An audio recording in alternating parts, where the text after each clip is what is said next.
आप सभी का बहुत बहुत स्वागत है। कल मैंने आपको परसेंटेज का बेसिक बिल्कुल पार्ट पढ़ाया था, बहुत छोटा एक वीडियो बनाया था और वैसे ही छोटे छोटे वीडियो आपके लिए बनाए जाएंगे ताकि आपको वीडियो देखने में दिक्कत ना हो, क्योंकि बहुत बड़ा वीडियो होता है तो देखने में दिक्कत होती है। तो मैं छोटे छोटे वीडियो बना के आपका जो परसेंटेज है उसको कंप्लीट करवा दूंगा। ठीक है, तो कल हमने जो बेसिक पढ़ लिया था, अब हम उसके आगे जो क्वेश्चन होते हैं उस पर बेस्ड वो सारे क्वेश्चन करने वाले हैं। जैसा कि आप पहला एक क्वेश्चन देख रहे होंगे, मैंने सीधे वहीं से लिया है, कल जहां तक पढ़ा दिया था उसके आगे से। ठीक है, तो पहला क्वेश्चन अगर आप देख रहे हैं तो किसी संख्या के 80% में 80 जोड़ने पर परिणाम संख्या के बराबर आता है, तो वो संख्या क्या थी। देखिए, सबसे पहले बोला गया किसी संख्या के 80% में, 80% का मतलब कितना होता है 4/5। इसका मतलब है कि वो संख्या कितनी है 5। 5 का 80% कितना है 4। वो कह रहा है अगर इसमें हम 80 जोड़ दें, अब इसमें तो हम डायरेक्ट 80 नहीं जोड़ सकते क्योंकि ये फ्रैक्शन वैल्यू है, ये ओरिजिनल वैल्यू है, तो इसमें हम डायरेक्ट 80 नहीं जोड़ सकते।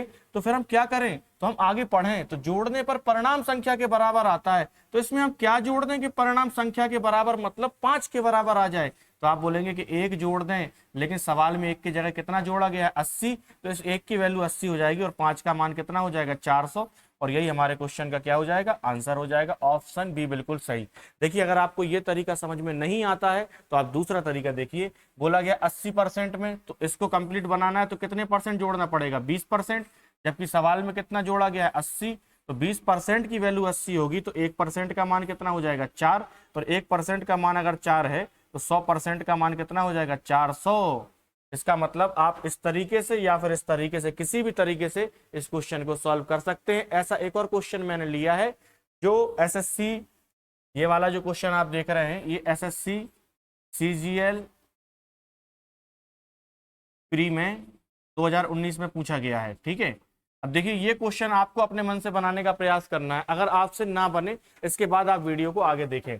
75% में किसी संख्या के 75% में 75 जोड़ने पर परिणाम संख्या के बराबर आता है, तो वो संख्या क्या थी। अब 75% है तो 25% जगह खाली है, इस 25% की जगह कितना जोड़ा जा रहा है 75।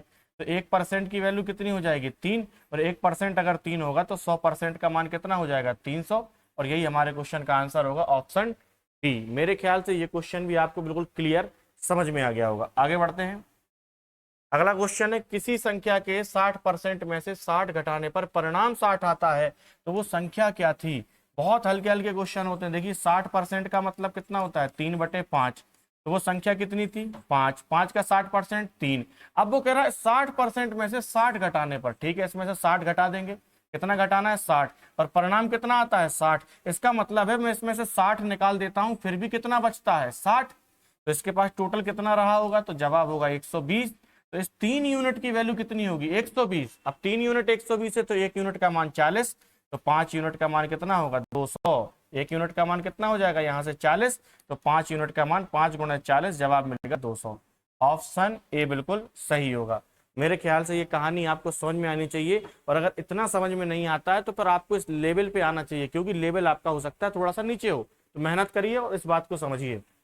अगला क्वेश्चन भी सेम ऐसा ही है। किसी संख्या के 40% में से, 40% मतलब कितना होता है 40% बराबर होता है 2/5, तो ओरिजिनल वैल्यू 5, 5 का 40% कितना होगा 2। इसमें से कह रहा है 40 घटाने पर परिणाम कितना आता है 40, तो दोनों को जोड़ देंगे कितना होगा टोटल 80। भाई इसमें से 40 घटा रहे हैं फिर भी परिणाम 40, तो इसके पास टोटल कितना होगा 80। तो 2 यूनिट की वैल्यू अगर 80 है तो 1 यूनिट का मान यहाँ भी कितना होगा 40, तो 5 यूनिट का मान कितना हो जाएगा 200। और यही हमारे क्वेश्चन का आंसर होगा ऑप्शन ए। ऐसे किसी भी क्वेश्चन से डरने की जरूरत नहीं है, बस एक बार कॉन्सेप्ट समझने की जरूरत है। आगे बढ़ते हैं। यदि राम की आय श्याम से 20% अधिक है तो श्याम की आय राम से कितने प्रतिशत कम है। ठीक है, सबसे पहले ऐसे क्वेश्चन में हम लिखेंगे राम और श्याम। बोला गया है राम की आय श्याम से 20% अधिक है, 20% का मतलब 1/5। अब राम की आय किससे, श्याम से 20% अधिक है, तो श्याम की मैं मान लूं अगर 5, तो राम की 5 का 20% मतलब 1 अधिक होगी, तो कितनी होगी 6। आप समझिए, स्पीड स्लो की कोई जरूरत नहीं है, इतनी स्पीड में भी चीजें समझ में आती हैं, बस आपके कॉन्सेप्ट क्लियर होने चाहिए। तो इसका मान अगर 5 होगा तो 5 का 20% 1 अधिक इसकी होगी। अगली लाइन में कह रहा है श्याम की आय राम से कितने प्रतिशत कम है, तो श्याम की आय कितनी कम है 1, राम से मतलब बटे 6, और परसेंट के लिए 100 से गुणा, तो जवाब मिलेगा 16 सही 2/6। 3% कम है, या फिर बोल सकते हैं 16.66% कम है। ऑप्शन ए बिल्कुल सही होगा। ऐसे मैंने 3-4 क्वेश्चन लिए हैं, ये तो पहला क्वेश्चन था। कुछ क्वेश्चंस आपको करने हैं, जैसे आपके सामने ये क्वेश्चन आया, आप वीडियो को रोकिए, खुद से करिए, अगर नहीं बनता है तो वीडियो देखिए। यदि अमन की आय आकाश से 25% अधिक है, तो सबसे पहले क्या लिखेंगे, वैसे ही अमन एंड आकाश। अब अमन की आय आकाश से 25% अधिक है, तो 25% मतलब कितना होता है, 1/4। अब अमन की आय है आकाश से, तो ये 4 होगा, ये कितना हो जाएगा, 5, क्योंकि अमन की आकाश से 25% अधिक है, तो इसकी 4 होगी, इसकी 5 होगी। अगली लाइन में कह रहा तो आकाश की आय अमन से कितने प्रतिशत कम है, तो आकाश की आय कितनी कम है, 1, अमन से मतलब बटे 5, और परसेंट के लिए 100, तो आंसर कितना आ जाएगा, 20%। ऑप्शन बी बिल्कुल सही होगा। आगे बढ़ते हैं, अगला क्वेश्चन है, यदि ए की आय बी से 20% कम है। अब देखो, ए बी बोले, अमन आकाश बोले, कुछ भी बोले, उससे कोई फर्क नहीं पड़ता। ए की आय बी से 20% कम है, 20% मतलब 1/5, तो बी की अगर 5 में मान लूं, तो ए की तो 20% मतलब 5 का 20% कितना, 1, कम होगी तो हो जाएगी 4। पूछ रहा है तो बी की आय ए से कितने प्रतिशत अधिक है, तो बी की आय कितनी अधिक है, 1, ए से मतलब बटे 4, और परसेंट के लिए 100, तो आंसर कितना आ जाएगा, 25%। ऑप्शन बी बिल्कुल सही होगा। आगे बढ़ते हैं, अगला क्वेश्चन है, पी की आय क्यू से, तो पी की आय क्यू से 25% कम है, 25% मतलब 1/4, तो पी की आय क्यू से, तो ये 4 होगा, तो ये कितना हो जाएगा, 3 हो जाएगा, क्योंकि कम है, वही बोला गया ना 25% कम है। तो क्यू की आय पी से कितने प्रतिशत अधिक है, तो क्यू की आय कितनी अधिक है, 1 अधिक है, पी से मतलब बटे 3, और परसेंट के लिए 100 से गुणा। अब ऑप्शन आप देख रहे हो पॉइंटों में दिए गए, तो इसका आंसर क्या आएगा, 33.33%, मतलब option C is the right answer. ठीक है, आगे बढ़ते हैं, अगला क्वेश्चन है, यदि किसी संख्या को पहले 20% बढ़ाया जाए और फिर 20% घटाया जाए, तो वास्तविक संख्या में प्रतिशत परिवर्तन ज्ञात करें। वैसे तो इस क्वेश्चन को देख के ही आंसर दे सकते हैं, लेकिन मैं आपको इसको पहले सॉल्व करना बता देता हूं, इसके बाद डायरेक्ट भी बता दूंगा, और ये भी बता दूंगा कि कब सॉल्यूशन लगेगा और कब आप डायरेक्ट करेंगे। ठीक है, देखिए, अगर बोला गया वास्तविक संख्या, तो वास्तविक संख्या कुछ नहीं है, हम 100 मान लेते हैं। हमने मान लिया कि जो वास्तविक संख्या है वो कितनी है, 100 है, क्योंकि कोई भी संख्या अपने आप में 100% होती है। अब 100 हम लोग इसलिए मानते हैं क्योंकि 100 का परसेंटेज अलग से नहीं निकालना पड़ता, वो तो होता ही है। जैसे 100 का 5% कितना होता है, 5 होता है, 100 का 10% 10 होता है। बाकी अगर कोई अदर संख्या आप मानेंगे 100 के अलावा, तो कैलकुलेशन आपकी कठिन हो जाएगी। तो मैंने इसलिए क्या मान लिया, 100। अब पहले 20% बढ़ाया, तो भैया अगर मैं 20% बढ़ाऊंगा, तो 100 का 20% तो 20 होता है, कितना हो जाएगा, 120। और फिर कह रहा फिर 20% घटाया जाए। अब इसका मुझे 20% घटाना है, तो 120 का 20% कितना होता है, 24। अगर मैं घटाऊंगा तो कितना मिलेगा, 96। तो आप बताओ, वास्तविक संख्या तो 100 थी, बची कितनी, 96। तो कितने परसेंट की कमी आ गई, 4% की। अब आप बोलोगे 4% तो नहीं लिखा, 100 था, 96 है, 4 की कमी है। भैया ये 4 की कमी किस पर है, 100 पे। और कल मैंने बताया था कि 100 पे कमी हो या बढ़ोतरी हो, जो भी हो, प्रॉफिट हो या लॉस हो, वही डायरेक्ट परसेंट कहलाता है। इसीलिए इसका आंसर क्या होगा, 4% कमी। मेरे ख्याल से ये बात समझ में आ गई होगी। इसके अलावा जब कभी आपको सेम परसेंटेज दिए जाएं, 20% यहाँ भी है, 20 यहाँ भी है, पहले बढ़ाया गया फिर घटाया गया, या पहले घटाया जाए फिर बढ़ाया जाए, इस बात से कोई फर्क नहीं पड़ता। तो आप ऐसे क्वेश्चन में इस संख्या का स्क्वायर करें, तो स्क्वायर करेंगे 20 का स्क्वायर और 100 से भाग देते, जो भी आएगा उतने परसेंट की कमी। तो 20 का स्क्वायर होता है 400, 100 का भाग देंगे तो आएगा 4, तो आंसर हो जाएगा 4% कमी। ऐसा कोई भी क्वेश्चन आपका कभी गलत नहीं होगा। अगर परसेंटेज सेम है, पहले बढ़ा रहे हैं फिर घटा रहे हैं, या पहले घटा रहे हैं फिर बढ़ा रहे हैं, इससे कोई फर्क नहीं पड़ता। ठीक है, लेकिन एक बार घटाना है, एक बार बढ़ाना, और संख्या जो है वो सेम होनी चाहिए। ठीक है, आगे बढ़ते हैं। देखिए, जैसे ये क्वेश्चन दिया गया, एक संख्या को पहले 20% घटाया, फिर घटी हुई संख्या को 20% बढ़ाया। बस अगर इतना बोलता कि, और फिर पूछता कि वास्तविक संख्या में कितने परसेंट का परिवर्तन आया, तो हम कह रहे थे भैया 4% की क्या हो गई, कमी हो गई। कि संख्या जो भी होगी 100%, उसमें से 4% लेस हो जाएगा, कमी हो जाएगी। और फिर पूछ रहा है तो परिणाम वास्तविक संख्या से 30 कम हो जाता है। भैया 30 कहाँ कम हुआ, हमारे हिसाब से तो 4% कमी हुई, लेकिन वो क्या कह रहा है कि कमी कितने की है, 30 की है। तो 4% का मतलब कितना है, 30 है। तो पूछ रहा वास्तविक संख्या बताइए, वास्तविक संख्या कितने परसेंट होती है, 100%। तो 100% बना देंगे इसको, 25 चौके किससे गुणा करेंगे, 25 से। तो 25 चौके 100%, और इधर 25 से गुणा करेंगे तो 25 या 75 और 750 संख्या मतलब ये हो जाएगा ऑप्शन बी। बोलो बात सही है। ये तरीके आपको ये मान के चलिए, आप कोई भी कॉम्पिटिटिव एग्जाम देंगे आपको समय कभी कम नहीं पड़ेगा। आगे बढ़ते हैं। अगला क्वेश्चन है, यदि किसी वस्तु की कीमत पहले 20% बढ़ाई जाती है और फिर 10% बढ़ाई जाती है, यदि बढ़ी हुई कीमत 99 है तो वास्तविक कीमत क्या है। देखिए अब आप डायरेक्ट नहीं कर सकते, तो मैंने मान लिया कि पहले कीमत 100 थी, बोला गया 20% बढ़ाई, तो 20% अगर आप बढ़ा देंगे तो कितनी हो जाएगी 120। फिर कितना बढ़ा रहा है, वो कह रहा है 10%, तो 120 का 10% होता है 12, आप 12 बढ़ाएंगे तो कितना हो जाएगा 132। तो बढ़ी हुई कीमत 132 होनी चाहिए, लेकिन सवाल में कितनी है 99। तो आप 11 का भाग अगर देंगे तो 11 एकम 11, 11 दूनी 22, 11 नम 99, 3 का और भाग दो, 3 चौके 12, 3 त्रिका 9। ठीक है, अब आपको तो क्या निकालना है, वास्तविक कीमत कितनी है 100 है। अब 4 का मतलब 3 है, 4 का मतलब क्या है 3 है, तो आप 1 का मतलब भी निकाल सकते, फिर 100 का गुणा कर सकते, लेकिन वो फालतू तरीका है। आप सीधे इसको 100 बनाइए, किससे गुणा करके 25 से, 25 चौके 100 और 25 तिया 75, तो 100 यूनिट की वैल्यू कितनी आ जाएगी 75। तो जो ओरिजिनल हमारी वास्तविक कीमत होगी वो कितनी हो जाएगी 75। बोलो बात समझ में आ रही है। अगर आपको लगे कि स्पीड ज्यादा हो रही है तो आप कमेंट के माध्यम से बताना, तो मैं स्पीड को स्लो कर दूंगा। नहीं तो स्लो करने का एक और तरीका है, आप यूट्यूब पे जाना, यूट्यूब पे प्लेबैक स्पीड होती है उसको थोड़ा स्लो कर लेना। ठीक है, आगे बढ़ते हैं, अगला क्वेश्चन देख लेते हैं। अगला क्वेश्चन है, कमल के पास कुछ सेब है, कमल के पास कुछ सेब है, उसने जितने खाए उससे 40% अधिक बेचे, यदि उसने 70 सेब बेचे तो बताइए कि उसने कितने सेब खाए। अब देखो कमल के पास कुछ सेब है, उसने जितने खाए उससे 40% अधिक बेचे, तो एक तरफ लिख लेते हैं खाए और एक तरफ लिख लेते हैं बेचे। एक तरफ खाए एक तरफ बेचे, जितने खाए उससे 40% अधिक बेचे, तो मैंने मान लिया कि 100 खाए तो 40% अधिक बेचे होंगे, तो बेचे कितने होंगे 140। ठीक है, फिर बोला गया यदि उसने 70 सेब बेचे, अच्छा इसका मतलब कितना बोल रहा है वो 70। ठीक है, तो बताइए उसने कितने सेब खाए। अब आप बताओ 140 का आधा 70 है, तो खाए कितने होंगे 100 का आधा 50, तो इसका आंसर कितना हो जाएगा 50। Option C is the right answer. बोलो बात सही है।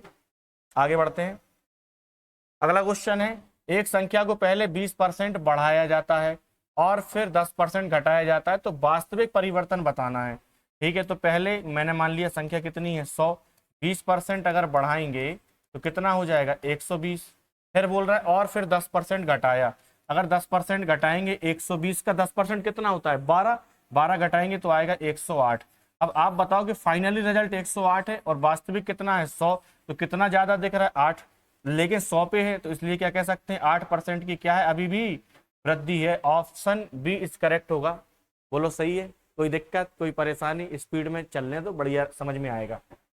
आगे बढ़ते हैं, अगर किसी आयत की लंबाई 37.5% बढ़ा दें और चौड़ाई 20% घटा दें तो क्षेत्रफल पर क्या फर्क पड़ेगा। अब सबसे पहले तो आपको पता होना चाहिए कि आयत जो है उसका क्षेत्रफल क्या होता है, तो सबको पता होता है कि लंबाई गुणे चौड़ाई होता है। ठीक है, अब हमसे बोला गया लंबाई 37.5% बढ़ा दें, तो 37.5% का मतलब होता है 3/8। इसका मतलब है कि लंबाई अगर पहले 8 होगी, कितनी होगी 8, 8 का 37.5% 3, ये बढ़ाना है तो लंबाई कितनी हो जाएगी 11, और चौड़ाई 20% घटा दें, 20% का मतलब होता है 1/5, मतलब चौड़ाई पहले कितनी होगी 5, 5 का 20% 1 घटाना है, घटा दिया। ठीक है, तो अब आप बताओ कि पहले लंबाई 8 थी चौड़ाई 5 थी, तो क्षेत्रफल क्या रहा होगा 40, बाद में लंबाई 11 है चौड़ाई 4 है, तो क्षेत्रफल कितना होगा 44। तो आप बताओ कि कितना ज्यादा आपको दिख रहा है, तो क्षेत्रफल पहले 40 था अब 44 है, तो आप बोलोगे कि 4 ज्यादा दिख रहा है क्षेत्रफल, तो 4 बड़ा किस पर बढ़ा 40 पे, तो आप बताओ कि 4 जो है वो 40 का 10% नहीं है, तो आप डायरेक्ट नहीं कह सकते कि 10% की क्या हो जाएगी वृद्धि हो जाएगी, बस हो गया। या आप निकाल लेते हैं कि 4 की वृद्धि हुई बटे 40 गुणे 100, तब भी कितना आता 10%। आगे बढ़ते हैं, अगला क्वेश्चन है, अगर किसी वर्ग की भुजा 40% बढ़ा दी जाए तो उसके क्षेत्रफल पर क्या प्रभाव पड़ेगा। तो भुजा अगर 40% बढ़ानी है, ठीक है, तो 40% बराबर कितना होता है 2/5, इसका मतलब पहले भुजा 5 होगी, 5 का 40% कितना होता है 2, बढ़ जाएगी कितनी हो जाएगी 7। अब आप देखो भुजा पहले 5 थी बाद में कितनी हो गई 7, क्षेत्रफल कितना होता है भुजा गुणे भुजा 25, बाद में कितना होगा 7 गुणे 7 49। तो आप बताओ क्षेत्रफल क्या हुआ बढ़ा कि घटा, पहले 25 था अब 49 है, तो आप बोलेंगे कि 24 की वृद्धि हुई किस पर हुई 25 पे, और परसेंट के लिए 100 पे, तो 25 चौके 100 और 24 चौके 96, तो क्षेत्रफल में 96% की क्या हो जाएगी, वृद्धि। और यही हमारे क्वेश्चन होगा बी। बोलो कोई दिक्कत कोई परेशानी नहीं होनी चाहिए, चलने दो, ठीक है। आगे बढ़ते हैं। अगला क्वेश्चन है, यदि किसी भिन्न के अंश को 20% बढ़ाया जाए और हर को 5% घटाया जाए। अंश को क्या करना है, 20% बढ़ाना है, हर को क्या करना है, 5% घटाना है। तो जो परिणाम है वो 5/2 आता है। तो मूल भिन्न क्या थी, ठीक है, कोई दिक्कत नहीं। मैंने मान लिया कि मूल भिन्न क्या है, x/y है, ठीक। मैंने मूल भिन्न क्या मान ली, x/y। अब वो कह रहा है इसको 20% बढ़ाओ अंश को। तो आप बताओ कि ये जो संख्या होगी ये अपने आप में 100% होगी। अब अगर 20% बढ़ जाएगी तो कितनी हो जाएगी, 120%। अब हर अपने आप में 100% होगा, 5% घटेगा तो कितने परसेंट बचेगा, 95%। तो ये परिणाम आया, क्योंकि ये 20% बढ़ गया, ये 5% घटा, लेकिन परिणाम कितना आया, तो जवाब मिला बराबर 5/2। परसेंट से परसेंट कट जाएगा, 5 का भाग देंगे 24 और 5 का भाग देंगे 19। अब आप बताओ कि 19 को आप यहाँ ले जाएंगे और 24 को यहाँ ले जाएंगे, तो आपको रिजल्ट क्या मिलेगा, x/y। 24 दूनी नीचे आएगा 48 और 19 का गुणा 5 से होगा तो आएगा 95, मतलब 95। तो आप बताओ कि जो मूल भिन्न है वो कितनी रही होगी, 95/48, मतलब ऑप्शन ए।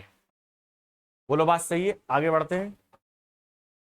अगला क्वेश्चन है, यदि किसी भिन्न के अंश को 300% बढ़ाएं और हर को 200% बढ़ाएं, ठीक है, तो कह रहा है तो परिणाम जो है 16/15 आता है, ठीक है। x/y लिखेंगे। अंश को 300% बढ़ाना है तो कितने परसेंट हो जाएगी, 400%। इसको 200% बढ़ाना है तो कितना हो जाएगा, 300%। और बराबर रिजल्ट क्या है, 16/15। परसेंट से परसेंट काटो, 2 जीरो से 2 जीरो काटो, 4 चौके 16 बोलो, 3 5 15 बोलो। ओरिजिनल भिन्न क्या होगी, 4/5। बोलो कठिन है सवाल। अगर इन सब सवालों को आप किसी और तरीके से अगर करने चले गए तो ये मान के चलिए कि आप परेशान हो जाएंगे, और मैं आपको परेशान नहीं देखना चाहता, समझे बात को, ठीक है। अगला क्वेश्चन देखिए, सी की आय बी से 20% अधिक है। सी की आय बी से, किससे, बी से। और इसमें एक ही बात है, हाँ एक ही भी है तो ए भी लिख लेंगे, ए बी सी तीनों चीजें लिख लेंगे। बोला गया सी की आय बी से 20% अधिक है, तो बी की अगर 5 होगी तो सी की कितनी हो जाएगी, 6 हो जाएगी। 20% का मतलब कितना होता है, 1/5। अब सी की आय बी से 20% अधिक है तो बी की 5 होगी तो इसकी 6 हो जाएगी। और बी की आय ए से 25% अधिक है, 25% का मतलब कितना होता है, 1/4। अब बी की आय ए से 25% अधिक है तो इसकी 4 होगी तो इसकी कितनी होगी, 5।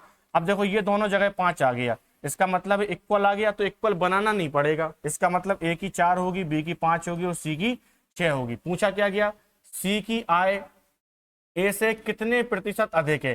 तो आप बताओ कि ए की आय 4, सी की आय 6, तो कितनी अधिक दिख रही, जवाब होगा 2। ए से मतलब /4, ए की कितनी है 4 और परसेंट के लिए 100, तो 2 दूनी 4 और 2 का भाग 100 में देंगे कितना आएगा, तो जवाब होगा 50% अधिक है, ऑप्शन बी इज करेक्ट। आगे बढ़ते हैं। अगला क्वेश्चन ये रहा, एक छात्र ने एक संख्या को 5/3 के बजाय 3/5 से गुणा कर दिया, तो उसके उत्तर में गलती प्रतिशत ज्ञात करें। देखिए एक छात्र को मैंने बोला जाओ बेटा 5/3 से गुणा करो, वो बोला नहीं सर 3/5 से कर देंगे, मतलब उसका दिमाग घूम गया और वो बोला ना 5/3, 3/5 बोला था सर ने। अब देखो गलती क्या होगी, देखो इस सवाल को अगर आप बोलें कि 5/3 से गुणा करना था किसी संख्या को, लेकिन गुणा कर दिया 3/5 से, तो अब कुछ ना कुछ संख्या तो होगी जिसमें गुणा करने का बोला था, तो अब वो संख्या आप x मानेंगे तो आप परेशान हो जाएंगे, तो आपको संख्या कुछ ना कुछ माननी पड़ेगी। अब देखिए मैं संख्या कैसे मानता हूं, जो भी इनके बटे में लिखा है मतलब हर में, तो ऐसी संख्या मानेंगे जो 3 और 5 से कट जाए, तो आपका जवाब होगा 15। अब आप बोलोगे कि सर 15 क्यों माने, 30 मान ले। आप 30 मानेंगे, जितनी बड़ी संख्या मानते जाएंगे कैलकुलेशन बढ़ेगी, आंसर नहीं बदलेगा, आप करके देख लेना। मैं 15 मान लेता हूं, आप 30 मान लेना। तो मैंने मान लिया कि एक छात्र को मैंने बोला 5/3 का गुणा 15 से करना था, लेकिन उसने 15 से किसका कर दिया, 3/5 का। तो देखिए परिणाम आना क्या था, 3 5 15 5 25 और 5 तिया 15, 3 तिया 9। परिणाम आना तो 25 था लेकिन आया कितना, 9। तो कितने की कमी हो गई, 16 की। किस पर हुई, 25 पे, और परसेंट के लिए 100 पे। तो 25 चौके 100 और 16 चौके 64% की क्या हुई भैया, कमी हो गई। इसका आंसर कौन सा हो जाएगा, ये हो जाएगा 64 की कमी। बोलो बात सही है, कोई दिक्कत कोई परेशानी नहीं है। अगला क्वेश्चन है, एक छात्र किसी संख्या को 4/3 के बजाय, अब सिंपल है, इस क्वेश्चन को आप करने का प्रयास करना, पहले वीडियो पोस्ट करना फिर आंसर देना, और इसके बाद ना बने तो वीडियो देख लेना।